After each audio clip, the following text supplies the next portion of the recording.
Have you ever snapped at someone and immediately regretted it? Or maybe you sent an angry email in the heat of the moment only to wish you could unsend it seconds later? We've all been there. But what if I told you you could learn to respond thoughtfully instead of reacting impulsively? I'm Dr. Tracey Marks, a psychiatrist, and I make mental health education videos to help you strengthen your mind, fortify your brain, and build resilience. Today, we're going to talk about the difference between being reactive and being resilient, and I'll give you practical tools to shift from one to the other. Think of your brain as having two modes of operation, reactive and resilient. The reactive brain is like a smoke alarm that goes off at the slightest hint of burning toast. It's quick to respond, but not always accurate. The resilient brain, on the other hand, is like a skilled fire marshal who can assess the situation and respond appropriately. Let's look at what's happening in your brain during these two different states. When you're in your reactive mode, your amygdala, your brain's alarm system, takes control. It floods your body with stress hormones and basically bypasses your rational thinking centers. This is why you might say or do things in the heat of the moment that don't reflect your true values or intentions. On the flip side, when you're operating from a resilient brain, your prefrontal cortex stays online. This is the part of your brain responsible for rational thinking, planning, and emotional regulation. The prefrontal cortex helps you pause, assess the situation, and choose a response rather than just reacting. The key to shifting from reactive to resilient lies in understanding your emotional triggers. A trigger is anything that sparks an immediate and intense emotional reaction. It could be someone's words, a particular situation, or even a tone of voice that sets you off. These triggers often have deep roots in your past experiences, which is why they can feel so powerful. How do you know when you're being triggered? Your body will usually tell you first, and you might notice several things.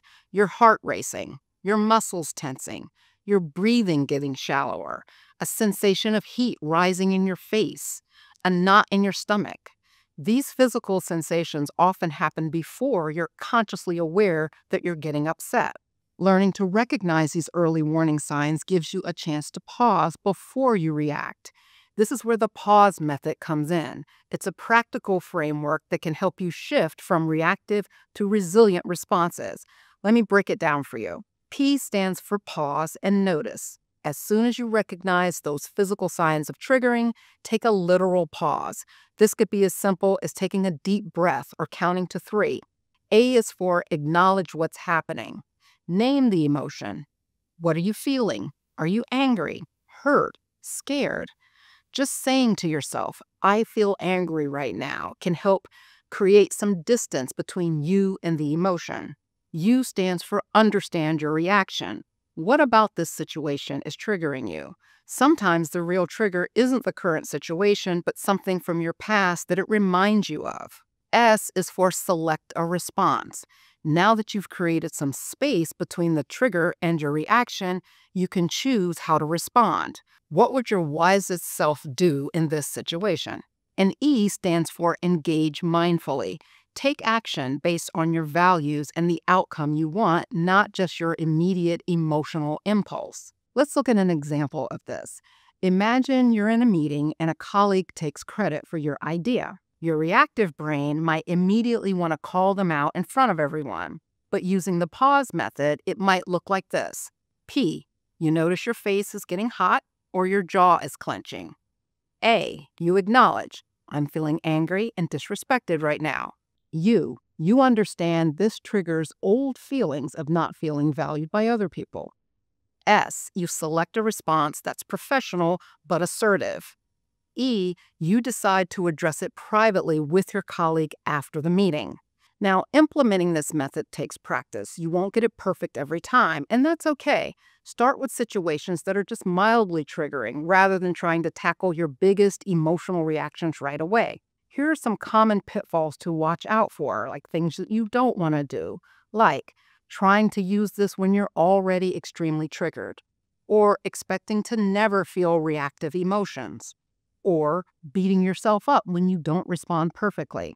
If you're finding it difficult to identify and label your emotions during the pause method, I have something that can help. My Essential Tools card deck includes emotion identification cards that can help you accurately name what you're feeling, along with cognitive distortion cards that help you reframe unhelpful thought patterns.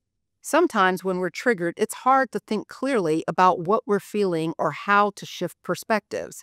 And having these cards handy can give you concrete tools to work through the pause steps. Cards 19 through 24 specifically help with emotional labeling, which is central to the acknowledge step. You can find these cards at mentalwellnessspace.store or through the link attached to this video. Remember, the goal isn't to never feel triggered. That's not realistic or even desirable because we're built to have emotions. The goal is to build your capacity to respond thoughtfully rather than react automatically. You might be wondering, how long does it take to build this kind of emotional resilience? Of course, everyone's journey is different, but you can start noticing small improvements within a few weeks of consistent practice. The key words here are consistent practice. Just like building physical strength, building emotional resilience requires regular exercise. Start small. Choose one typical triggering situation in your life and practice using the pause method for just that one trigger. And then as you get more comfortable, you can expand to other situations. In our next video, we'll discuss specific breathing techniques that you can use to help you stay regulated in triggering situations. But for now, I encourage you to try the pause method the next time you feel yourself getting triggered.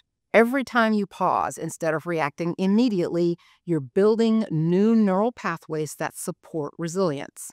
Thanks for watching today. If you found this helpful today, please be sure to subscribe and hit the notification bell so that you don't miss the next video on breathing techniques for emotional regulation. See you next time.